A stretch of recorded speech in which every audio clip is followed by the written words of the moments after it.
Yo, yo, yo, yo, what's up? This is Jeremy from JG Innovation Garage in the peach capital of the state. And I hope everybody's finding and Frog's hair split 3 ways from Sunday. So, let's talk a little bit about the D50 truck. So, these lower panels on these beds were unboltable all the way around on these little D50s. For whatever reason why they done that, who knows. But anyways, so the client opted to, he wanted to weld the lowers and the tops, or lowers to the bottom. I'll get it right here in a second. The client opted to weld the lower panels permanently to the bed. So I bolted them, made sure they was bolted tight, took the big kit gap, got it straight, got everything where it needed to be, sided it, looked great. It's got a bracket down here at the bottom that holds it. Everything was where it needed to be. Then I did a million little tacks. And then I'd move to the other side, and then I moved to the other side, and moved to the other side. And I worked all the way around. It took several hours to weld it up to control the heat. Then ground everything down smooth, filled it in with metal filler, and then the bed was stripped down to bare metal. It was epoxied, high build, blocked. The body work was done. Then body filler was skimmed in the low places. Then it was high build again, and then it was blocked. So that's where we're at now. So you can see I got bare metal in spots and got some fiberglass. There was a hole here, had to weld up and grind, nodding in things.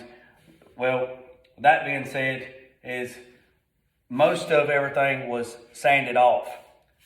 So down here at the bottom, there was a dent here in this lower panel before I started welding. So what I want to talk to you about is guide coat. I know there's different types of guide coat. There's spray can, and then there's dry. I've in the past I have sprayed Sims guide coat in a rattle can over and use it, and that works out fine. But it doesn't work out the best. It's good. It's not the best. The best is using a dry powder, because what happens is if you initially block this with say 80, the body work or the fiberglass, or if you block it with 120, and then you go up to 180 or 220, and then you prime it, and then you go again. There's possibility that you're not going to get all those scratches. The scratches I'm referring to are the scratches before. So if you blocked it with 180, all your 180 scratches are not gone because you didn't see them all. Because the rattle can Sims guide coat doesn't get in every pores.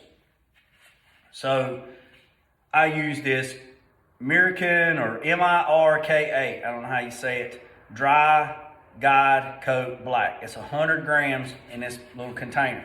They also make white. The reason why you would want white guide coat is, say if you was going to cut and buff a dark color, say gray, black, a dark blue, you could actually use this dry guide coat on the clear coat when you was going to cut it and buff it, and you know where you're at. So that's a little tip. So this stuff, you just shake it and you turn the knob, turn the handle, and you take it and you just work it in real nice. Make sure it's good and consistent. The block that I'm going to use is this straight shooter by Big Kid Blocks. These are probably my go-to ones. The paper I have here is 180, because I'm going to reprime this thing again with primer surfacer in a couple of days when it warms up. So glasses, safety glasses, dust mask or respirator. I'm going to show you how quick it shows you how fast and efficient this is. All right, I'm going to do a crosshatch pattern. First pattern, I'm going to go this way, get it good and consistent. Then I'm going to go around, I'm going to knock the dust out of my block, and I'm going to come back around and I'm going to run it this way. And probably within probably a minute or 2 minutes, we'll be done. We're at the 5-minute mark now.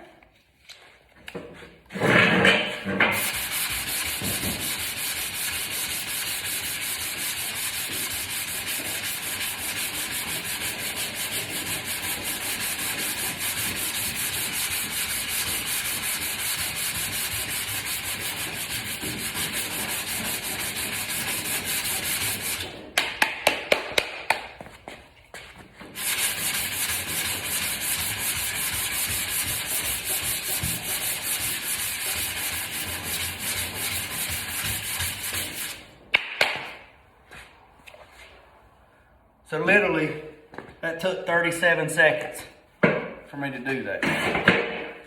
So when I'm blocking, I'm not pressing down hard, I'm letting the block do the work.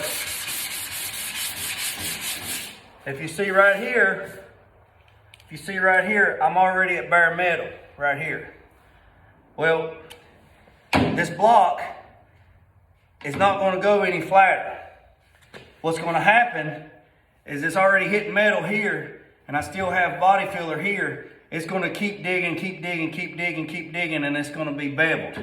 Then I'm going to have a ditch right here. Then I'm going to come back, and I'm going to, man, that's a low spot. And I'm going to do it again, and then it's going to keep digging it out. So once you hit metal, like this is good. I hit metal here. I got a little bit more scratches to get out, but just for demonstration purpose, you can see how quick. You can see the black tint in there. Well, that's all the scratches before that I didn't get everything out. So I'll keep blocking it. I'll keep blocking back this way, working up to it. But I won't go no further than there because that's bare metal. It's not going to go through that metal. So then what I'll do is I'll come back and then I'll hand sand this to get all the guide coat out, because you don't want to put body filler over guide coat. Clean all this out till all this gone, and then I'll skim and I'll work it back, and then I'll block it and I'll guide coat it. So that's just a little tip on using dry. Dry guide coat gets down into the pores versus using spray, because spray just lays on the surface and doesn't go penetrate down into the scratches. So I appreciate it. This video will also be on YouTube, so go to YouTube, subscribe, give me a thumbs up, give me a like, give me a share and everything. And I appreciate everybody. I appreciate all my customers, my clients. I got fabulous clients. And put God first, and peace, love, and chicken grease. I'm out.